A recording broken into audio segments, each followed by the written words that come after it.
Welcome to Facts TV News, where everything is true. St. James Constable detained in lottery scamming probe. A policeman's constable attached to the St. James Police Division is now in custody at the Coral Gardens Police Station in a lottery scamming probe. The constable works with the Special Strike Force Unit. He was taken into custody yesterday.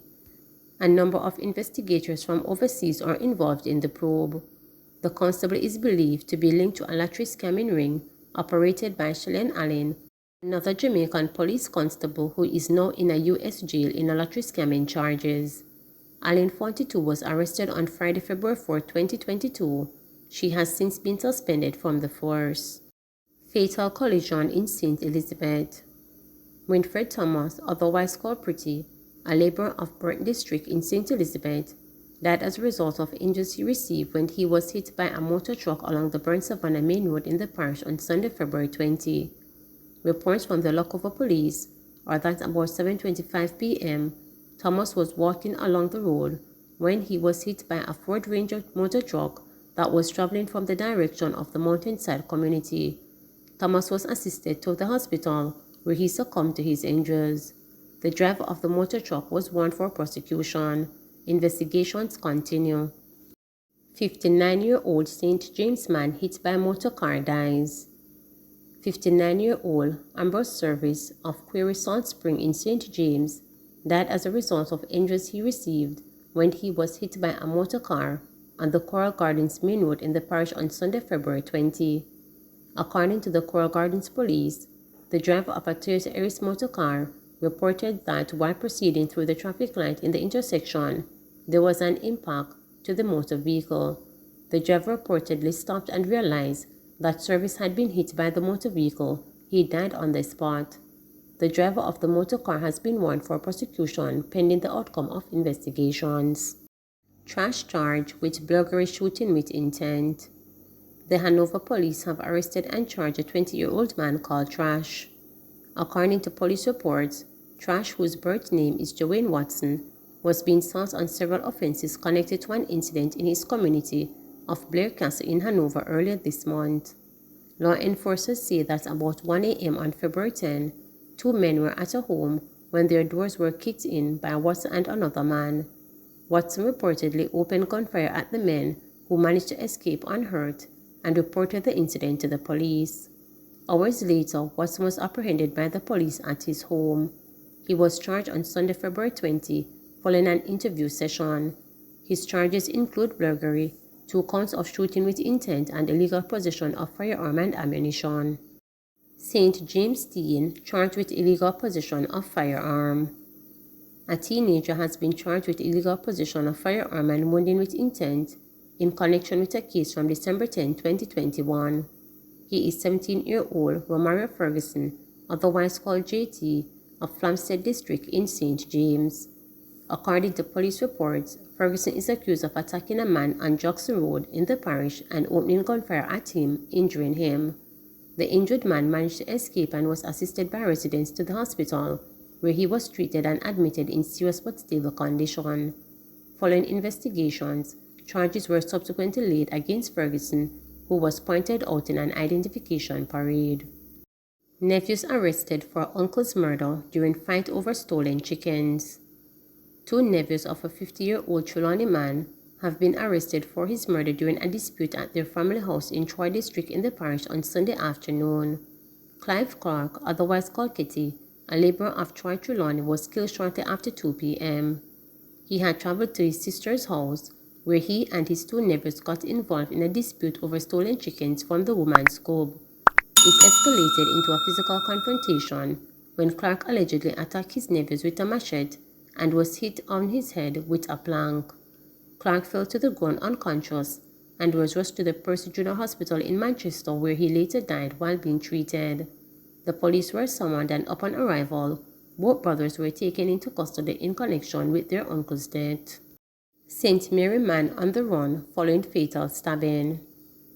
The police in St. Mary are on the hunt for a man who is being sought in connection with the stabbing death of another in the farming community of Gale on Sunday night. The deceased has been identified as 24-year-old Jevis Francis, a resident of Hyde Hill in Gill community. Police sources revealed that shortly before 9 p.m. Sunday, the mother and sister of the deceased were involved in a fight with the suspect. According to the police, the deceased, who was informed about the incident, went to the man's home accompanied by his mother and teenage sister. An altercation developed between the men. It is alleged that the man pulled a knife and stabbed Francis in the left side of his neck and he collapsed. Francis was rushed to the Port Murray Hospital by residents and was pronounced dead on arrival. The suspect is said to have retrieved personal items and fled the area to an unknown destination. The police are appealing to residents for assistance in locating the suspect. Family homeless after house shut up, raised in early morning attack. 6 members of a Westmoreland family are now homeless, and a manhunt launched for a man who is believed to have set their house on fire minutes after he fired several shots on the dwelling. The incident occurred shortly after 2 a.m. on Saturday, while the family was asleep inside the board and concrete structure at a section of Belvedere community called Scotland in Bethel Town. According to reports, in the wee hours of the morning, the family heard gunfire inside their yard. Some of the bullets pierced the house. Minutes later, they were forced to run from the dwelling after it was set on fire. All its contents were destroyed. The arsonist also set fire to a Toyota Voxy minivan and a Toyota Corolla motor car parked inside the yard, completely destroying them. Reporters visited the community on Sunday morning and spoke with Paul Crew, who shared that his daughter, his 2 children, his nephew's girlfriend, and their son were inside the house at the time of the incident. The 73-year-old Mason, who resides in a separate house inside the yard, said he was awoken by the gunshots, and minutes later, he heard his daughter calling out to him that they were being fired upon and that the house was on fire. "I may build the house with my bare hands for my daughter and my nephew. Me shocked for know say a this come happen, and them coulda easily lose them life," Cruz said, still in a state of shock. "Me did in a me deep sleep when me hear the gunshot them, but after that, when me hear my daughter call out to me and I tell me say them a shoot after them and me have to rescue them. After the shooting done, we called the fire station and the police, and one fire truck come up in the yard to out the fire." He continued, "My nephew was not home at the time, only my daughter, her children them, my nephew girlfriend and his son, and I me have to save my daughter's life. And me tell her if you come out of the house, tell the police them come. After that, I them escort her away." He said his daughter is now in fear for her life and has relocated as a safety precaution. Superintendent in charge of Westmoreland Fire Division, Rodolph Seaton, told reporters that 1 unit from the Savannah Lamar Fire Station responded to the call.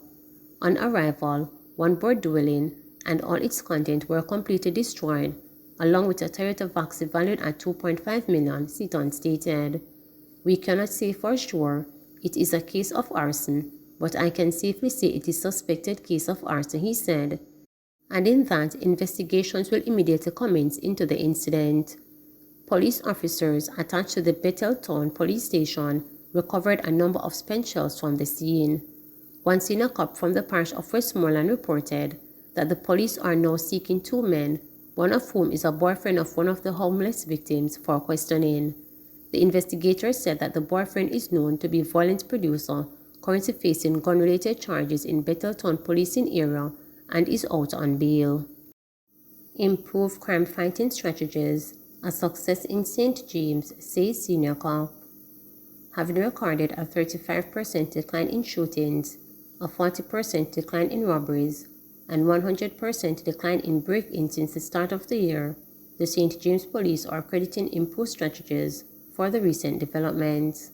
Speaking at the monthly meeting of the St. James Municipal Corporation earlier this month, Superintendent of Police SSP Vernon Ellis said that with the exception of homicides, there have been a reduction in major crimes in the parish. He shared that key among the latest strategies being employed to fight crime in the parish is an increased police presence. "We have received several new officers, and assets have been sent to bolster the ground itself and the challenges that we're facing," SSP Ellis informed. The senior policeman also shared that in addition to heightened policing, the St. James Ministers Fraternal, along with other community groups, have been helping the police, resulting in the arrests of several wanted men. SSP Ellis also expressed confidence in the work of the police officers and various units in the division, highlighting the Jamaica Constabulary Force remains committed to the fight against crime. 3 more COVID-19 deaths, 55 new cases. 3 more COVID-19 deaths have been recorded in Jamaica, increasing the tally to 2,787. The deceased are an 86-year-old woman, a 79-year-old female, and a 96-year-old woman, all from Westmoreland. The Ministry of Health says the deaths occurred between January and February. 1 more fatality is under investigation, moving that figure to 419. Meanwhile, there were 55 new cases with ages ranging from 4 months to 93 years, pushing the total to 127,665. The cases were recorded in Kingston and St. Andrew 11, St. James 8, St. Catherine 6, Manchester 6, Westmoreland 6, Clarendon 5, Trelawney 4, St. Anne 4, St. Elizabeth 2, Hanover 2, St. Thomas 1, Portland and St. Mary none. A total of 587 tests were conducted. The country's positivity rate stands at 9.4%. In the meantime, there were 176 more recoveries, increasing the total to 75,279. Some 192 people are in hospital, with 43 being moderately ill, 18 severely ill, and 6 critically ill. 12,392 persons are in quarantine or at home. Please remember to subscribe, like, share, and click the notification bell for daily updates.